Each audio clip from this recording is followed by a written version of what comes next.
All right, in this video we're going over Chapter 2, Lesson 3, Ecosystems in California. Go ahead and open your science textbook to page 134 and follow along. What is a Mediterranean climate? The area around the Mediterranean Sea, near Europe and Africa, is one of the most fertile regions of the world. This area is located about halfway between the equator and the North Pole. Follow the same latitude around the globe and you will find such a region in Central and Southern California. In the Southern Hemisphere, Chile, South Africa, and Australia have areas with the same characteristics. All of these regions have similar climates, known as Mediterranean climates, with hot, dry summers and mild, rainy winters. Areas with Mediterranean climates are usually found along the west coasts of continents. When the land near a coast heats up, the air over the land becomes warm and rises. Cooler air over the ocean flows in to replace the warm air. You can see on the map below on page 134, it shows those areas in the northern and southern hemisphere that have Mediterranean climates. Okay, now I'm on to page 135. Follow along. This process keeps temperatures from varying greatly. Sacramento, Fresno, and the Los Angeles area all enjoy the effects of a Mediterranean climate. Areas with Mediterranean climates are famous for food crops such as grapes, olives, figs, and citrus fruits. These crops grow in late winter and early spring, when temperatures are mild and rain is plentiful.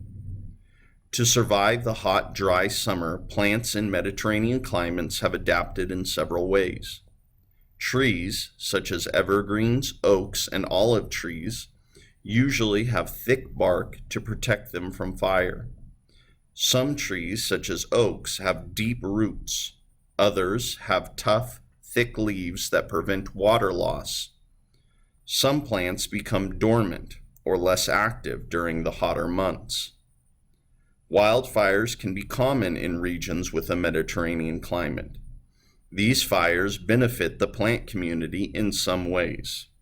They clear out old growth and add nutrients to the soil, encouraging new plants to sprout.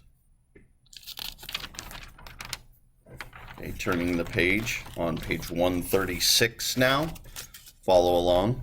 What is a chaparral?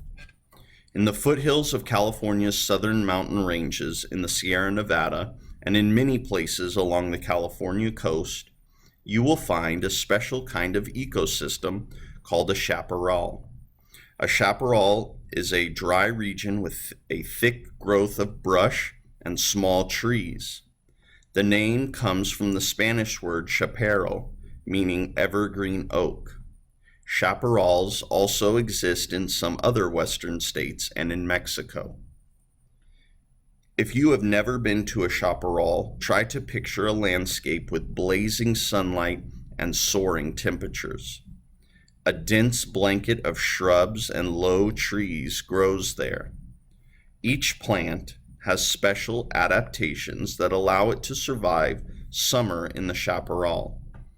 Plants, such as the manzanita, have large, thick leaves. Others have needle-like leaves to reduce water loss.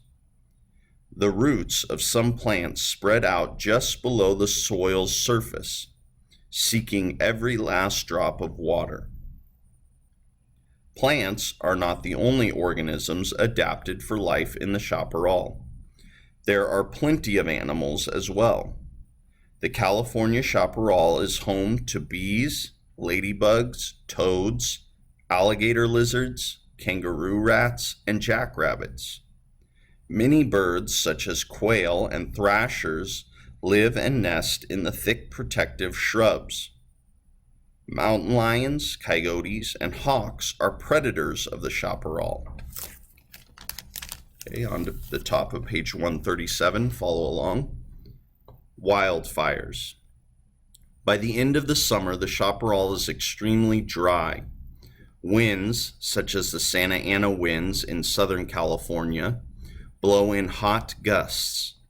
Any spark, such as a lightning or an unintended campfire, can ignite the chaparral. This combination often causes fires to break out. When wildfires occur, they can burn large areas in a short time. Despite the damage they cause, wildfires are an important abiotic factor, or non-living part of the ecosystem in the chaparral. Some plants actually depend on fires. The only way these plants can sprout new branches and thrive is to regrow from stumps left after a burn. Other plants need the heat from these fires to crack open their seed pods and begin to grow. As harmful as fires may seem, fire has always been nature's way of clearing out old plant growth and ground litter. Ashes from fires return important nutrients to the soil.